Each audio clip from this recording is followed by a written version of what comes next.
Hello and welcome to Property Mastermind Podcast, episode 169. Today we have a fabulous interview with a mentoring student of ours. We could say past mentoring, but do we ever let you go? Probably not. Liam Nagel. And this week, Liam's going to tell you about his amazing journey to date and maybe offer some advice to people thinking about getting into property development. So let's jump on into episode 169.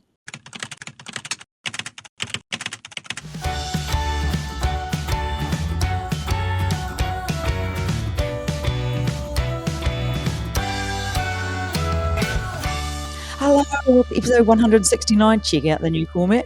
Bob and I are in separate-ish locations, and we have the amazing Liam Nagel to chat to us today. But before we get into that, giving away the old property secrets, property millionaire secrets. Do you have a copy of this, Liam?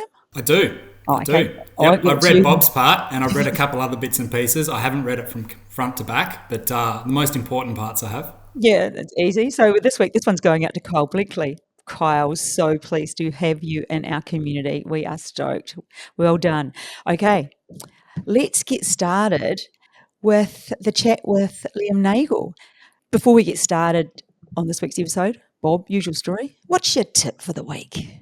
My tip for the week is if your grandkids come and visit you, and probably even your kids it works for as well, and you take them to a nice restaurant and you buy them a nice meal, don't expect them to eat it. They'll probably just pick the chips off the side and then want to go outside and play.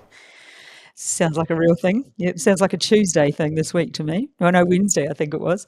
Perfect. Great tip, Bob. Thank you. And it makes a change from the fishing tips. Okay. Yeah, grandkid tips. So, Liam, let's kick off with your journey. What did Liam Nagel do before he got into property development? So I left Perth a long time ago with the army and lived all over the country. But just before I got into property development, I was living in Sydney.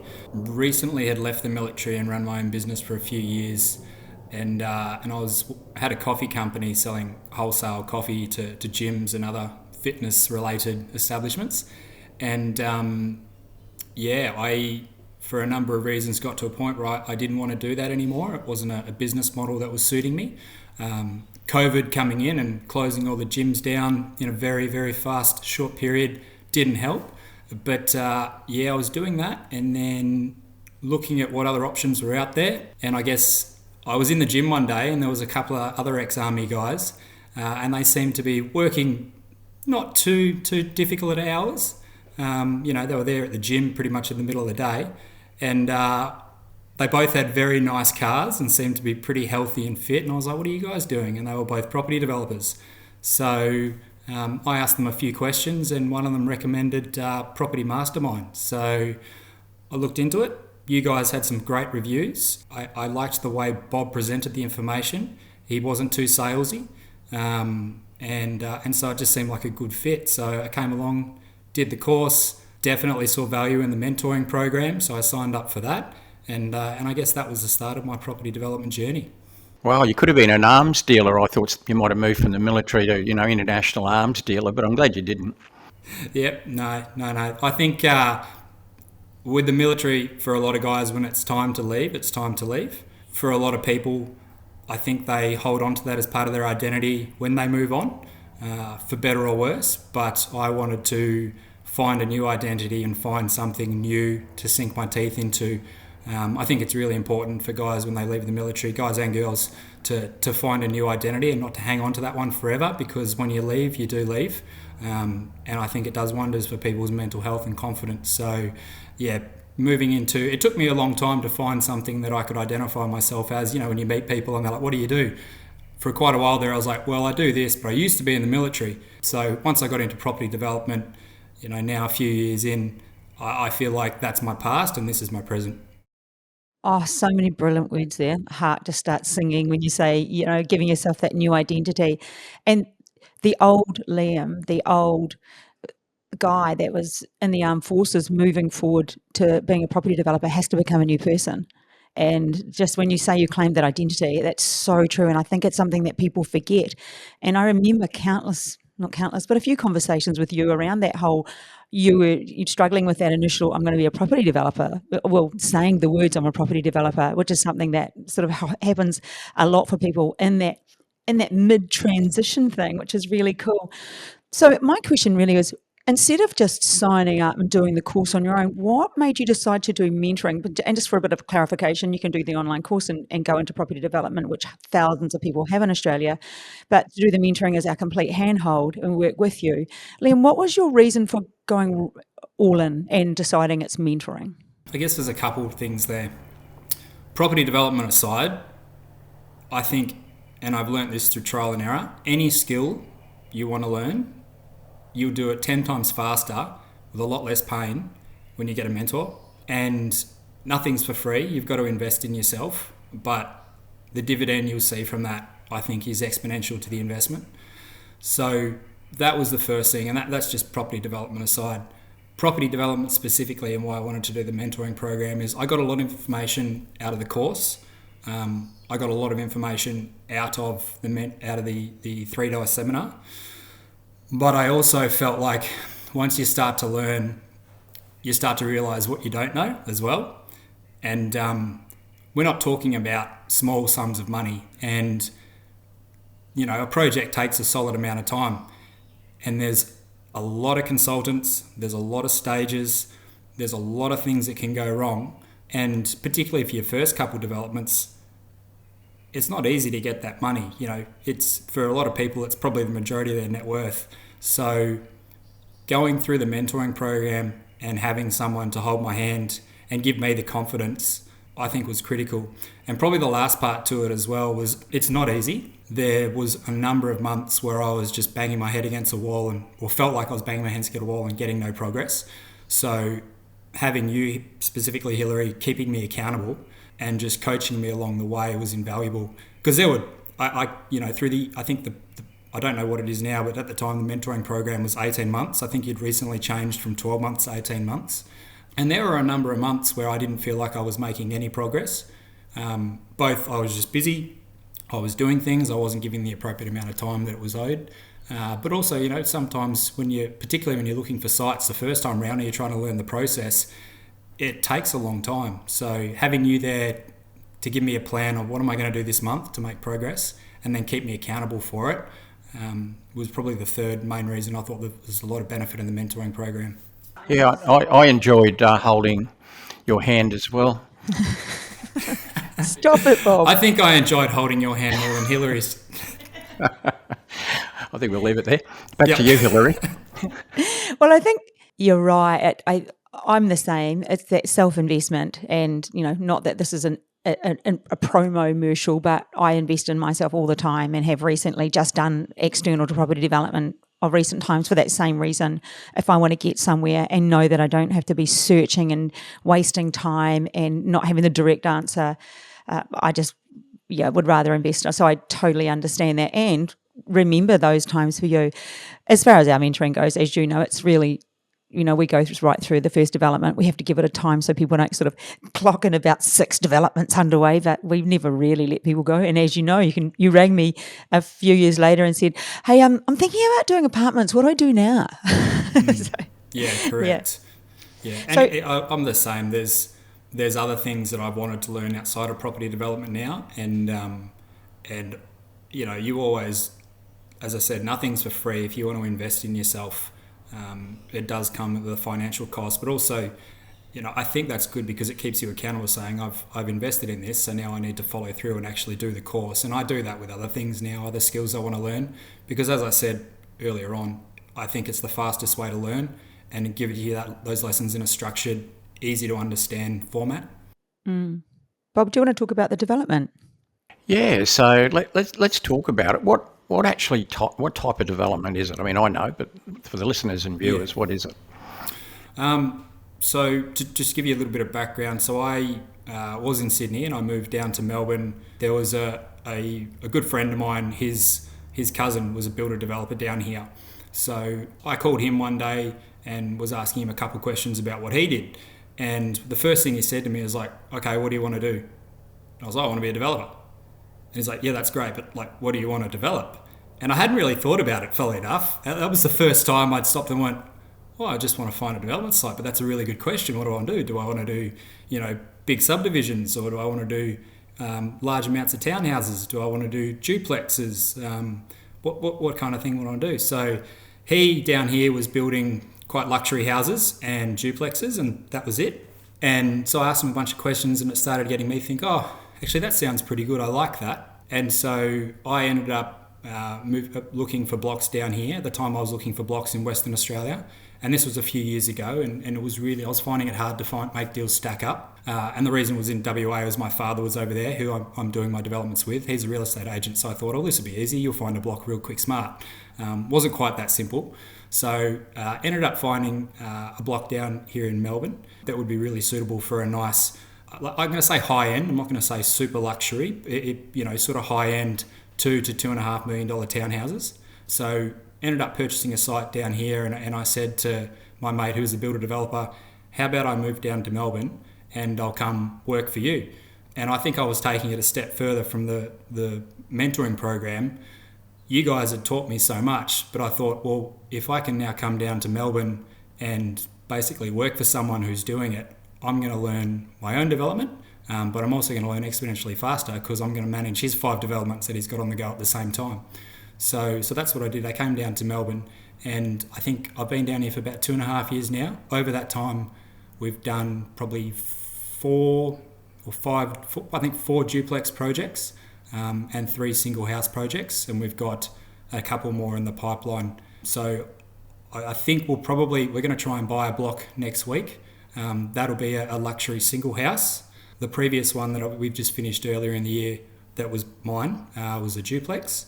But we've got a couple more singles on the go, another duplex.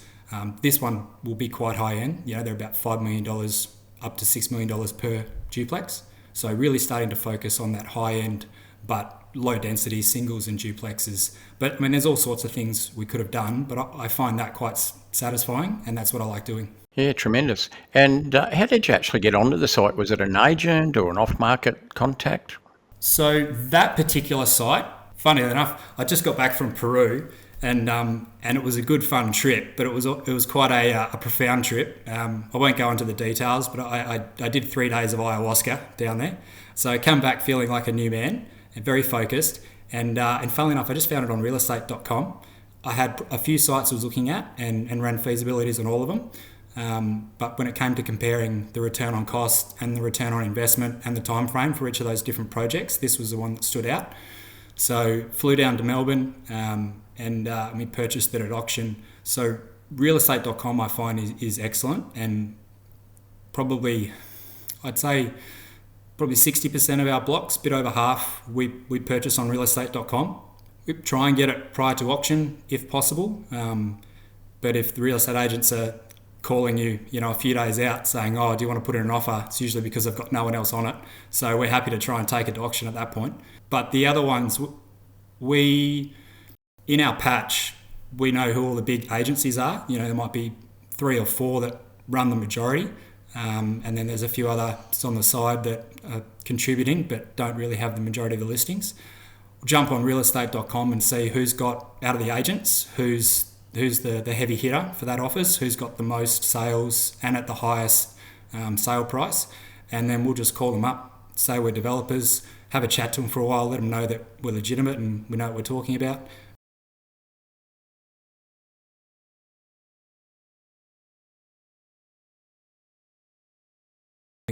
But definitely have close relationships with a number of agents, which is very beneficial in helping us find blocks. But also when we're running, I honestly think I probably run 100 feasibilities before I find a block. And, after a while you get to know the area, and you can look on realestate.com and find good comps for the area.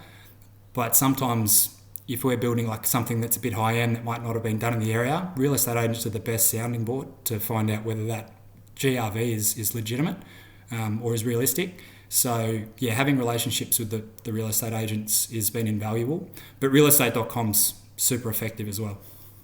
Yeah, tremendous. And so during the build, did you use the builder contact that you had, or did you go outside and tender for other builders? So I feel very fortunate and lucky, but I was working a corporate job taking a quick step back, when I decided I wanted to get into property development, I was working for myself. Couldn't get the money I needed from the banks, so I took a relatively high-paying corporate job, not what I wanted to do. I only did it for 12 months, but I got the loan to buy the place. So when I moved down to Melbourne, I took a relatively significant pay cut from the day-to-day pay, and I've got to say I am currently probably working more than I have in a long time. That said, I'm also managing about 5 other developments as well as my own one, and because we're a builder developer, the development side of the business, you're quite busy when you're looking for a project. You're relatively busy, not that busy because you're really just coordinating consultants, but you're relatively busy when you're getting the town planning permit or the DA. And then you're kind of busy when you're getting the build permit. Outside of that, it's not that much strain, in terms of your time and stress. So, but because we're a builder developer, which has been really good for me and my learning as a developer, I run the marketing for our building company as well. So I actually go out on site every day, ask the guys what are they doing, keep our social media, keep our website, all that sort of stuff going, which has been, as I said, really beneficial from the development point of view, because now I understand how long things actually take, what's happening in each stage.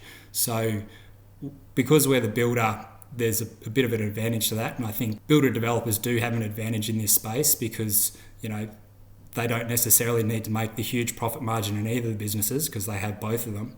So I think it's very, very important to find a good builder and build a relationship with them, because it's by no means the only part of a development, but it's probably the most important part, or one of the most important parts, is making sure the builder actually does a good quality project on time and on budget. And it's probably going to be I would say it's where most of the headaches are going to be. Once you've got your planning permit, the actual building is where headaches start to appear. Interesting, Liam, you've said, those transitions and the big changes you made. One was, and I remember all of those times having those conversations. So you're triggering the journey that you went through because I was part of that journey the whole way. Do I quit my job? Do I do this? Do I move to Melbourne? They were all decisions that were quite big at the time. But you mentioned a word there about you being lucky, and Bob and I both talk about luck all the time, because you weren't just lucky, you made your own luck. You made your own luck by just being the person you are, a go-getter. I make decisions and I follow through. That's what you do. I'll spend that time investing in myself, whether that means sitting and being and finding what's right for me, whether that means investing financially and learning. And then I made the decision, I'll move to another. You left all your friends and moved from beautiful Bondi to Victoria, but your goal was to do property development, and then you luckily got a job in a development company. Well, none of that's luck. You made all of that happen, and I think you need to, and I'm sure you do, recognise that everything that you call luck in your life, you've made happen. And it's by being decisive, it's by making decisions, taking action, and self-investment, be that the mental stuff that you do and the cost stuff. Like, everything that you do is an investment in yourself. So I just need to acknowledge you here, because I don't think you have acknowledged how far you've come by making that decision on how you wanted to change your life and be. Anyway, back to you, Bob. So I just think, congrats to you. So you've done Thanks, so Hilary. much. Yeah. Appreciate it. So Liam, although it was quite a friendly builder situation you had there, was that during the time when there was a lot of cost increases, or was it just after that? Yeah, so I think the majority of the cost increases may have already happened when I moved down here, or at least a good chunk of them had happened. Over the course of, I had a build contract with our building company, and we have 2 companies. There's a development company and a building company. I had a build contract which was a fixed price, because, as I understand it, the lenders want to see a fixed price contract because they don't want to get halfway through the build and find out that you need more money. But in times like that, when costs are going crazy, builders don't want to give out fixed price contracts. Now, because I had a build contract with our building company, I did have mates rates on it, but I had a fixed price build contract over the course of, essentially, from the time we signed that build contract until the project was fully built, was probably a little over 12 months. Over that period, our build contract went up. I signed a build contract for around about 1.35. Once the development was finished, I had to pay because of mates' rates, or we'll call it a gentleman's agreement, about another 250 grand, because that's how much the costs had gone up over that period. Some of that was due to us speccing a few things up, but the vast majority of it was just the increase in costs, because the build contract I'd signed was based on the few projects the builder had done beforehand, which is fair. But things had gone up.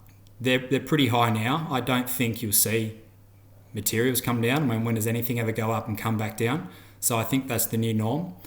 So it's a little difficult, and we've been looking for projects. We've picked up one a couple of weeks ago, and I'm hoping to pick up another one in a couple of weeks, one for the business and one for myself. But we've been looking since the start of the year for projects, and it's been difficult because land prices seem to have gone up, build and more so over the last 12 months in the areas we're looking at. Build prices have gone up, and they're not going up as fast. It's things that were going up 12 months ago aren't necessarily going up now, but some other things are. So the build prices are relatively high. The land's gone up a bit where we're looking, and we've found another one now. Yeah, that's what we're seeing, is things are loosening up. I mean, it's not the same everywhere. It's not the same nationally. I mean, Victoria had very little price growth just across the market in the last 12 months. Well, to me, that's been compressed, and I see the next 12 months to 2 years nationally, but particularly in Victoria, as being a pickup. So once those sale prices started to pick up, construction prices are relatively static. We're finding they're about 4 to 5% increase per year on all our projects, and we track them pretty closely. So I think it's some good times ahead, and particularly when you think about it, like if you were to go out and buy a site today, then you still got to get your approval, so it's a little while before you sign a build contract, which gives the market time to lift as well. And then, as you say, 12 months construction. So a lot of people that go out there today and buy a site, they won't have their completed product on the market for probably 20 months, 22 months, something like that. And I think there's going to be good price growth, this is my forecast anyway, and that margins are actually going to be right back there and pretty healthy. So I think it's a great time to be getting in and buying sites at the moment there. But 100%. I mean, other places, look, while it was quiet in Melbourne for the last 12 months, Brisbane went up 16%. So it's not the same everywhere by any means. As did Perth. Perth has gone up a lot as well. Yeah. Well, But I Melbourne's remember when you were lagging looking at the there, Liam, looking in Perth, and that's where you initially started and then changed patch. And I think now if we went back and revisited some of those numbers that you did, that would tell a different story. Absolutely, and so that's something I'm learning is the entire economy. There's markets within markets. Like I said, we've just started looking at a couple of other suburbs, which we have been interested in, but now we've got the capital to start moving into them because they're more expensive. But other suburbs, those areas have seen 10% growth over the last 12 months. The suburbs we've been looking at and have been looking at, one of them's dropped 13% over the last 12 months. So that's great. You can pick up cheap land, but the resales aren't there, and things are sitting on the market in that particular suburb. But other suburbs in the area, not far away, are doing quite well. So yeah, I think one thing I've learned even in the last couple of years is there's good times and then there's not so good times, but everything happens in cycles and it'll come back around. Yeah, what I've often found with areas where you might get a bit of an oversupply of product and there's a bit of a price correction downwards is people stop buying in there, people stop getting DAs in that area, and so there's no new developments coming through. The excess stock gets mopped up by whoever, and you find that 12 months on, there's very little stock, but there's nothing coming on because people have sort of gone somewhere else. And so it's a bit of a timing. I've looked at that and come in, maybe when the oversupply is half gone, buy a site in there at a good price. Sale prices aren't fantastic, but that stuff's mopped up. By the time you start to build, there's almost no product left, or not much, and then you can bring your product to the market at the right time. So, I mean, timing's important as well. Trying to read the market, read the suburbs, and I'm sure you're on top of all of that down there. You harped on it so much during the courses and the mentoring program, is pick your patch and become a local expert. And that's 100% true. And it allowed us to say no, I think more importantly, to a lot of deals than we said yes to. Like, we have a return on cost to make sure the project isn't going to lose money, even if the market drops. The very worst, you sort of break even. Not ideal, but it's better than losing money. But there's a lot of projects, like all the time you get offered sites with plans on it, or someone's offering you a site that, you know, looks initially great, but then you get into it and you go, this is not a good project. And you probably, or, you know, the numbers that this whoever it is selling you, saying, oh, you can make this much money if you buy this block and you build these plans. By becoming that local expert, you can call it straight away and just go, nah, that's just going to lose me money. Or, you know, if it was one thing about it that was maybe a little risky, maybe I take the risk, but there's like 3 or 4 things here that I can't really say with certainty, and so I'm just going to walk away with it. And I think having the ability to do that by becoming the local expert has been invaluable. But that said, once you've sort of, I don't want to say saturated, but once you really become the local expert, now you can start looking at other suburbs and go, okay, this suburb's not working at the moment, so I know I'm going to start getting into this other suburb, start going through, looking at all the comps, contacting the local agents, call one of the local town planners, and pretty quickly then become a local expert in another area, and then that just gives you a bit more opportunity. Yeah, exactly. I think it was our old mate Trumpy who once said the best deals I ever did were the deals I never did. 100%. Yeah. Words to that effect. Yeah. Yep, definitely. And there has been, like I said, you know, it's spent, what are we now? Coming up on October. We are October. Are we in October? Sorry, September. It's the 27th of September. Yeah, we're pretty far through the year. You know, This will come out in October. this year looking for projects, and it's gotten frustrating. There's been times where I'm sitting there and I'm chatting with a boss, like, this is a good project, we should do it. And he's got more experience than me, and he's like, nah, it's just something not right about it. I don't like this. There's too many unknowns about this one thing. Yeah, it could work out.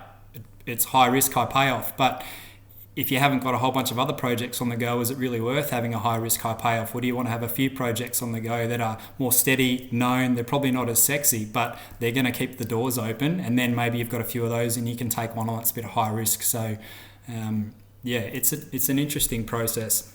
Yeah, always keep the emotion out of the decision making, of course. Back to emotion though, can I just talk on your profit margin, Liam? Because you ended up, your initial feasibility was your profit was going to be 400, wasn't it? And then it ended up going higher than that. Talk to us about that. So the profit margin on it, I think it was a little higher than 400. I think it was close. It was around 550. 550 first development. How good's that? Yeah, it was. I was pretty happy with that. Then over the course of the project, the local resales started to pump.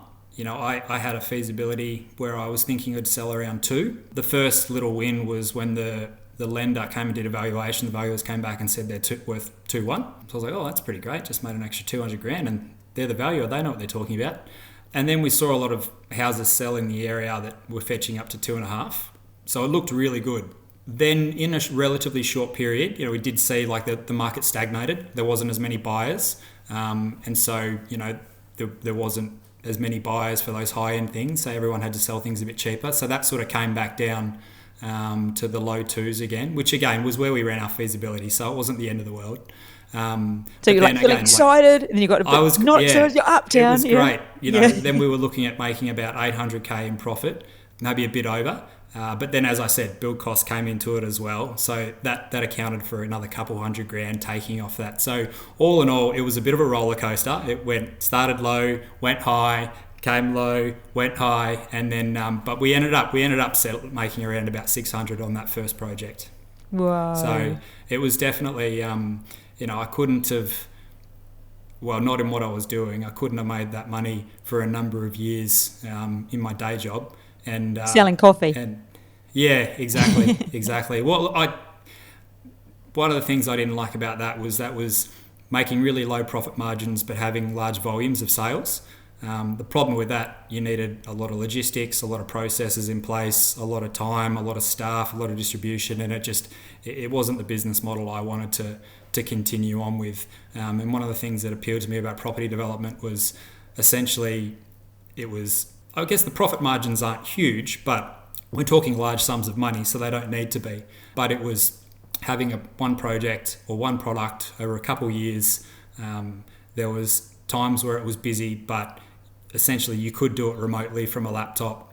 And really, you're just coordinating a team of people that know more than you. You're just the one that brings it all together. And that was something coming from the military that quite appealed to me, is essentially project managing or running an operation of specialists. Yeah, exactly. And of course, you're not limited to doing one at a time. Even if you pull 500 out of a good duplex, if you're doing two at a time, it starts to add up. Yeah, exactly. And our goal, and I say our, as in my father and I, we're 50-50. We want to build up our capital so that we've got enough equity to be able to do three at a time. The equity involved in the future projects will be a bit more, because when you've got multiple projects on the go, you've got to look at commercial loans as opposed to the first one. That was something else. It being the first one, we both had decent paying jobs. When we took the loans out, we could get a residential loan where we only, they'll lend us 80% on a I think 6.5. I think it started at 5%, but obviously the interest rates have gone up over the last couple of years. So that obviously added more profit into the margin. But moving forward, looking at commercial loans, we're going to have to do 65-70% loans. So we'll have to put more equity into it, and we'll typically be paying a higher interest rate with more establishment fees and things like that. But that's the cost of doing business when you've got multiple projects on the go. Can tell us, we had a conversation, you and I, this week, Liam, about what you wanted to buy. I said, how did you feel after you got that payday? What did you feel like doing? What was your first idea of purchase? Well, first thing, Dad and I went down to the pub after the auction and had a few beers. Oh, so nice. It was early January, so it was a nice sunny day, and we went and sat down at St Kilda Beach on the water and had a few drinks. But I really wanted to get myself a nice watch. I've always wanted a nice watch, and pretty pricey watch. Like, it's around about 50 grand. I think that was a bit of the boyish dream of me. And look, I still want to get the nice watch, but you think about that now, look at it and go, well, I could take my whole family overseas for a month to Europe for that kind of money.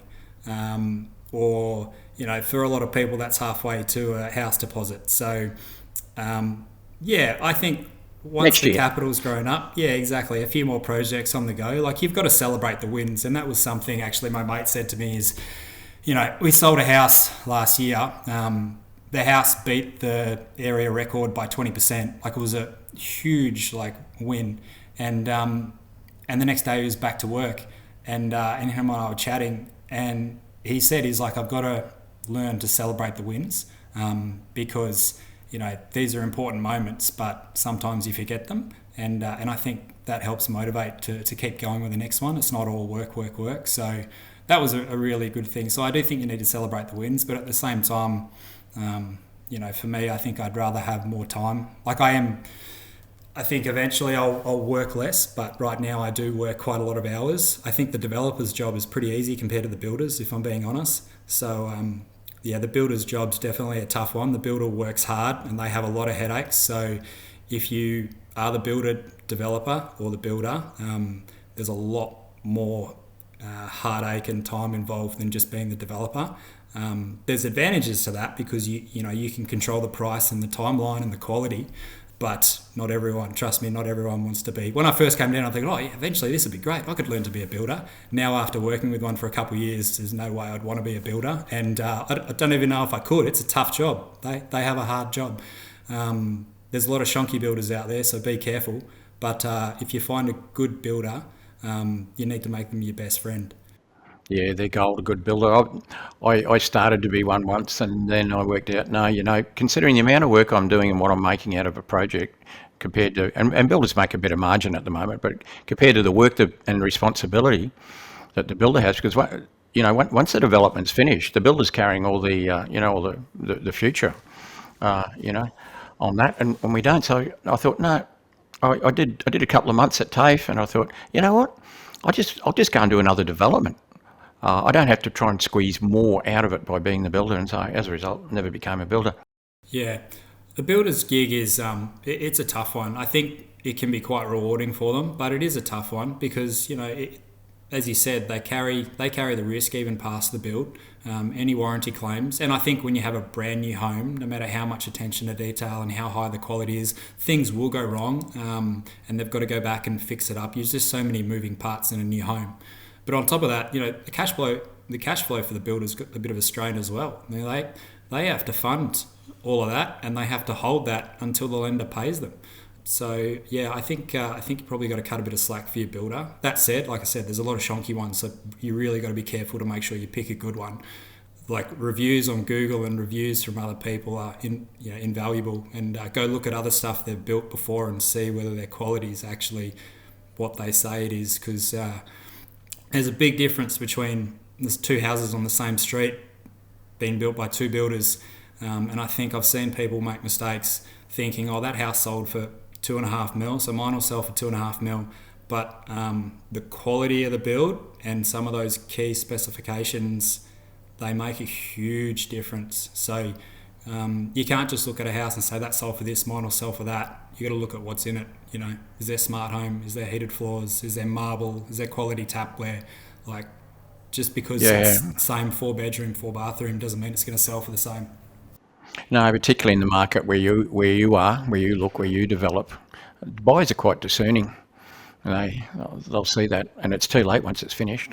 Yeah, I think people they might not be able to describe the difference between the two, but their intuition will pick up on it, that one's expensive and one's quality, and the other may not be, and that's fine. It depends again, comes back to like what kind of developments you want to do.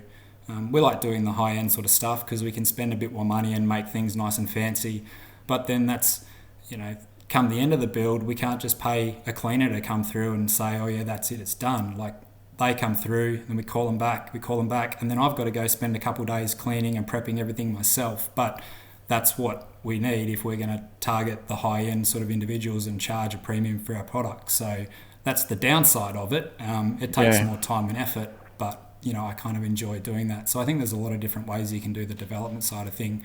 And if you're doing a heap of townhouses or apartments, you probably don't need to put that much time and effort into it, because that's not your clientele, right? Yeah, you're looking for the sort of buyers that wear $50,000 watches, mate. Yeah, yep, that's it. That's what we want, more of them. Yeah, where are they? Where are those guys? They're doing property development courses. Liam, just if you think back to the decision to become a property developer, and then now that you're here, how different is this, Liam? How different are you to how you used to be, or how happy are you? More happy? Yeah. Are you? How is the new you? I've come to realise that every job has its good days and bad days. There's no such thing as the perfect job. I enjoy a lot more days than I don't like, but there are still tough days. But before I started doing this, every day was a tough day in that I was unhappy. I was not that long out of the military, still a few years and still trying to work out who I was, and I wasn't getting satisfaction in what I was doing. So I wasn't happy at work. I wasn't happy at life. I was very, I was jumping from one thing to the next, just trying to find something that I could enjoy and that I could see a future in. So yeah, chalk and cheese. Like I said, not every day is a good day, but I don't have that uncertainty anymore of like, is this who I am? Is this what I want to be doing? There's a lot more good days than there are bad days. And I think that comes across in who I am as a person now compared to where I was at a few years ago.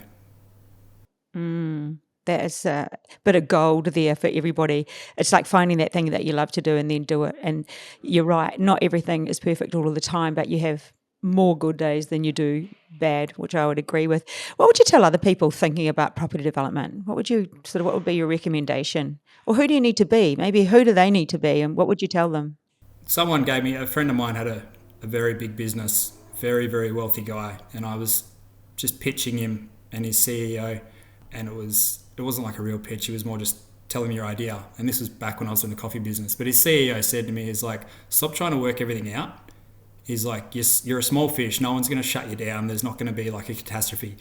Stop trying to work it all out and just start. And get started. Start doing it. You'll work out what you don't know, and there'll be challenges along the way, and you'll just work through them as you go. But you're never going to work it all out by sitting on the sidelines. And my cousin at the time, she's quite a successful developer in Perth. When I said, we're getting into property development, she said, nah, don't. Terrible. It's not. It's a bad. Not that she wasn't saying get in development, but she's saying it was a bad time. But I was probably a bit stubborn, and I had you guys in my corner, and I was like, nah, I'm doing it. And so just committing and knowing you're not going to know everything, and there's going to be times that are hard, but you're going to get through it at the end. There's no point sitting on the sidelines. Just get cracking, and you'd be surprised what you can achieve in a few years. Massive achievements on your part. I use the whole, a lot of people go to the beach, but not everyone gets in the water. And you're one of those people that get in the water. And I think that happens in life too often. We sit there wanting to do stuff, thinking about it, sitting on the sidelines, going to the beach with our togs on or our swimmers on and not getting in.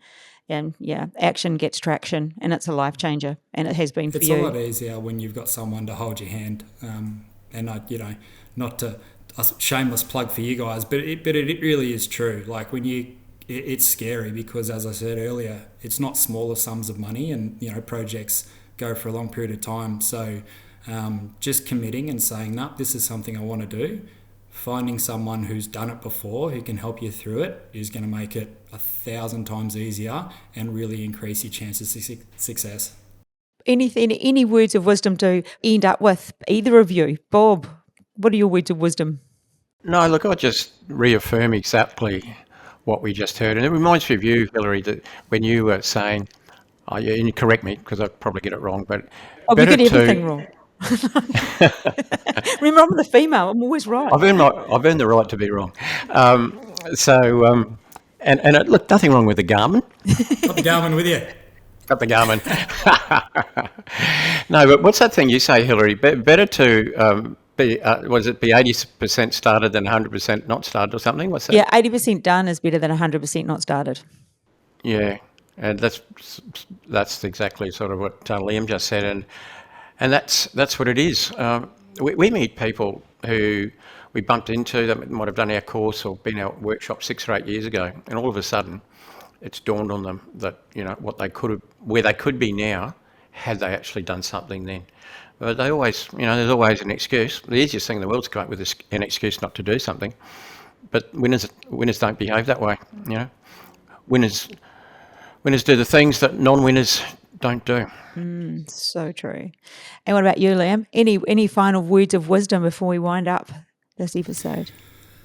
Look, I think I sort of touched it on a few times. I've learnt a number of different skills from whatever it is, be sailing, golf, property, or in the gym, and you've got to suck at something to start. Nobody's good, the first time they do something, and success isn't a linear journey. It goes up and down and all over the place. But if it's something you want to do, setting yourself up by putting yourself in the position to start learning, and I think have someone who knows what they're doing assist you along the way, and you really can, it sounds really corny, but you really can do anything you want when you decide this is what I want to do and have a plan to do it. But there's a big difference from a dream versus achieving a goal.